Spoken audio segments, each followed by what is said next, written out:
Do not, I repeat, do not deviate from your boundaries. You set your time, this is your time, and you work within your time. Hey, welcome to Tech Conversations podcast, a weekly podcast that spotlights the entrepreneurial journey of a Black woman in tech who is on a mission to help women in business leverage technology, build legacies, and impact communities. My name is Elisha Jacobs, and you're listening to episode 9, Setting Boundaries with Systems Part 2. Let's go!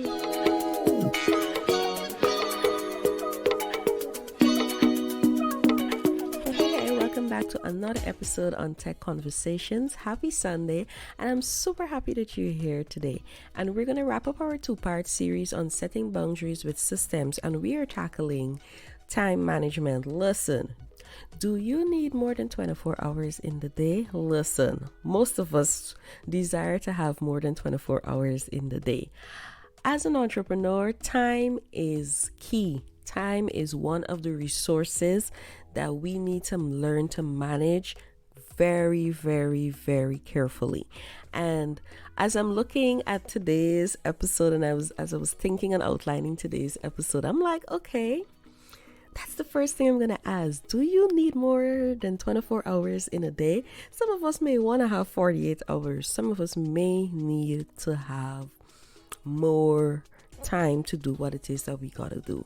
But one of the main reality is that all of us have the same 24 hours, but everybody manages time differently, and that is something as an entrepreneur you have to learn to do.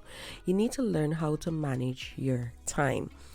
I'm so thankful that I have a little handle, not a big handle, but a little handle on managing my time. I am very, very, very careful of how I utilize my time, especially as an entrepreneur, especially as a person who works from home. Managing time is key, and that discipline was developed from a very young age. So let me give you a little backdrop. My grandmother is very old school, and she always believes in respect of time. Respect of your time, respect of other people's time. And so it's from that young age that she really instilled in me to really respect time. If you say you're going to be here for X time, be there for X time. Even if you get there early, be there for that time. And growing up, you're going to school, you are going to college, you start working. I am so appreciative of those little lessons because it taught me how to respect time. So when I first started my first job, we had to be there for 10:30. Elisha was always there an hour earlier, sometimes 15 minutes earlier, sometimes half an hour earlier. Throughout my entire corporate career, I have always been a person of managing my time and also always being on time. Like my last job, before I came into full-time entrepreneur, there was never a moment or never a day where somebody was like, open the time book and see Elisha always there maybe half an hour before work time. And there comes a time when, let's say, I may have an errand to run in the morning, or I'm not feeling well, and that might be very rare. But I'm not feeling well, or I just miss work, and people open the time book and they don't see my name or see the time in the first time in, they'd be like, what happened? And they would be calling me to ask, what happened? You're not coming to work. So I say all of that to say that we all have the same 24 hours in a day. How we manage our time is very important. The first thing you need to learn to do is respect time. Respect your time and respect other people's time. With that, I have learned to create a simple system of scheduling or a to-do list for the day. So after my devotional time, what I usually do, I get my planner, to-do list, and I write down my first top priorities for the day. And usually it's like a top 3. What are my top 3 priorities for the day? And this is, in a way, this is getting me to prioritize my day. I prioritize my day by setting my top 3 priorities. Under my top 3 priorities, I'm going to be writing the other to-do list. What are some of the things that I need to get done today? When I first started full-time entrepreneurship, what I actually did was actually put timestamps to the different tasks that I need to get done. So let's say by 8 p.m. I need to get X amount, this particular task done by 9, 10, and the list goes on. Over time, I realized I'm removing the timestamp, and I still have the to-do list, but I don't have that timestamp anymore. But I'm able to complete the tasks that I have set forth for the day. So create a simple system of scheduling or a system of your to-do list, and also prioritize your day. Prioritizing your day for me looks different for everybody else, but how I prioritize my day, I know that very early in the morning, I'm very effective. I have the most energy in the mornings. So I set most of my heavy priorities that will consume most of my energy in the morning. For example, at this time of the recording, it's actually 5:50 in the morning. So once I'm up, I'm finished with my devotion, I set my day, and I get breakfast, do all the little self-care stuff before I actually get to the desk to work. Yes, so there are certain things that I'm going to do. Let's say like recording, I want to do it early in the morning when my mind is fresh, when everything is just clear.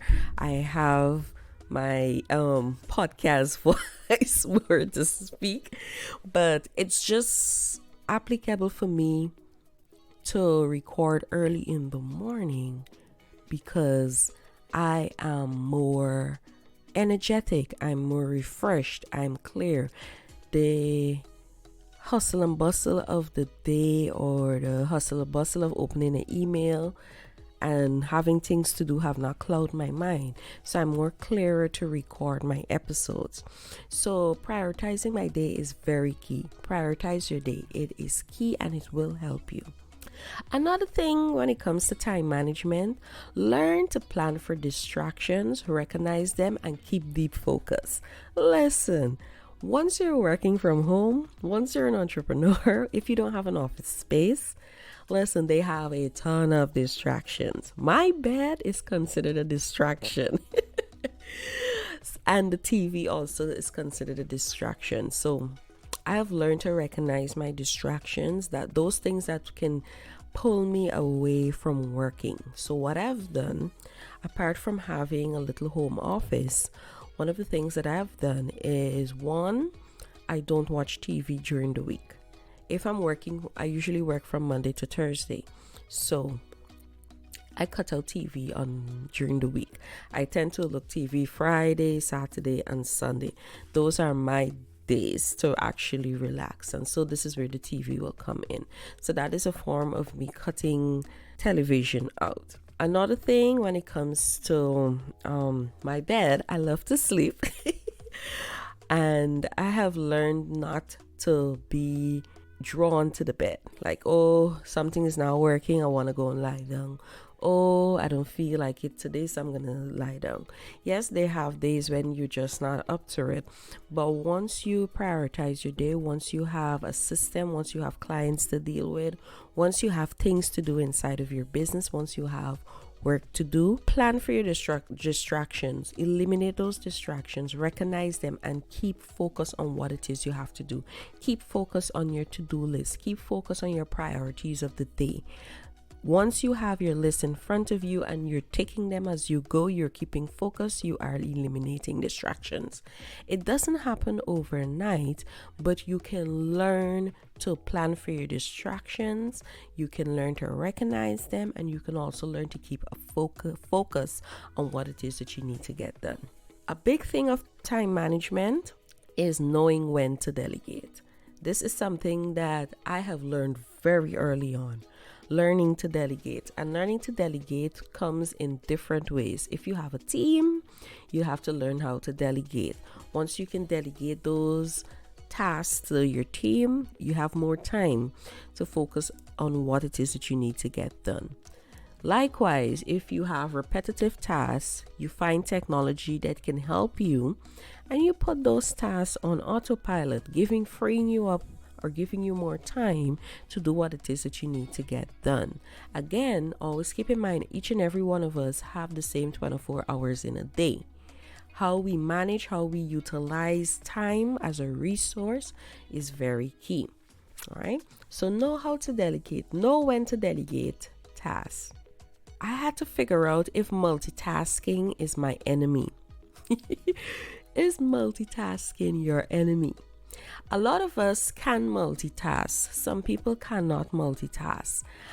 Because of the type of industry that I'm in, I had to learn to multitask. I was fixing a computer, I was giving tech support maybe on the phone, I was teaching somebody how to do this. So I have learned how to multitask. That doesn't go for everybody. Some people need to focus on one thing at a time. So you need to identify if you're able to multitask or if you are able to just focus on one thing at a time. So for me, I try not to multitask. I'm trying to get out of the habit of multitasking because I'm dealing with clients and I don't want to miss anything. Recently, I slipped up with a client because I was juggling quite a lot, not only in the business but also personally. And I missed an appointment and I felt so bad. So recognizing if multitasking is your enemy, try to cut back on multitasking.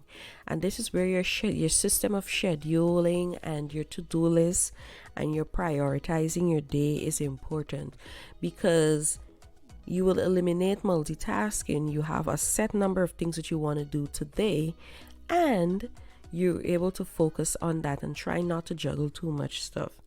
Have set days. In part 1, I talk about having set days for your clients, set days to do admin work, set days maybe to do finance work, set days to do different types of activities in your business. All right, so recognize if multitasking is your enemy and try to eliminate multitasking, because what may not happen in a year or for years will happen in a day. So be very mindful of that. One of the things that has been really helpful for me in terms of time management is keeping my space organized. I'm a bit OCD. I'm sorry, I have to admit this. This might be a little TMI, but I am low-key OCD and I'm very particular about my space that I work in. Everything needs to be in order. At the end of the day, I'm putting the pens back, I'm fixing my books, I'm making sure that my workspace remains neat and tidy. There are some days where it's going to remain in a little disorderly manner, but you better believe the very next day, before I do any work, I'm organizing. The same thing goes for even my personal life. Like if I have to cook, I need to ensure that kitchen is A1. It needs to be clean before I start cooking. And that is just my way of not only managing my time, but also it's a way to really be prepared to tackle the day or tackle the task at hand. So keep your space organized. I found that organizing my space has become very helpful. I don't take much time stressing about how the space look or trying to clean up, but just ensuring that once my space is organized, I have more time. That's a little time regained where I can actually focus on doing something else. And my final tip for time management today is take time to rest, sis. Listen, I dedicated 8 hours because, again, the corporate lifestyle is still in me, 2 years plus in. So working 8 hours or 6 hours or 4 hours in your business non-stop, it's okay. But what I've started to do in the past 2 months is taking time to rest. So I know that majority of the morning I'm going to kick out most of my to-do list. When 12 o'clock hits, my body be like, listen, girl, you need to take a rest and we're going to do some light work in the afternoon. So I take like an hour. I sitting in my comfy chair, throw my foot up, Um, it could look differently. Some people take naps. I tried taking a nap, but listen, like I said, I love to sleep. So that 1 hour power nap might be good. Sometimes it's good depending on how I'm feeling that day. But I try to take time to rest. Just take time to rest. And what you find, once you rest, you're able to get up back and kick out the other half of that list. So schedule time where you have time to rest. Just like how if you were at a corporate job and you would have had to have a lunch period or a break time, take breaks. It's okay to take breaks. Do that in your business as well as an entrepreneur. Take breaks. Take 15-minute breaks. You can take an hour, half an hour, depending on how you work. And you find that you will, as you fall into the habit of taking the breaks and having your system of scheduling and your to-do list, and you're prioritizing your day, you're learning how to delegate, you're planning for your distractions, you're not multitasking, you're organizing your space. All those little tips will help you on the track to managing your time effectively. So I hope that today's episode was helpful. If you're a person struggling with time management, I hope that these tips come in very, very helpful. And as always, don't forget to connect with me on Instagram or on any of my social platforms. I'm on Facebook, I'm on Instagram. You just type in Elisha Jacobs and you are going to find one or many of my pages. Connect with me on social. And let me know how you're enjoying the podcast so far.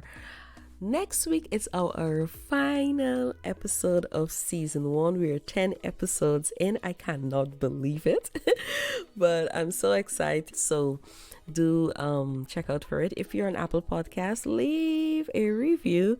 If you're on any other podcast platform, please follow, share, and let's continue the conversation.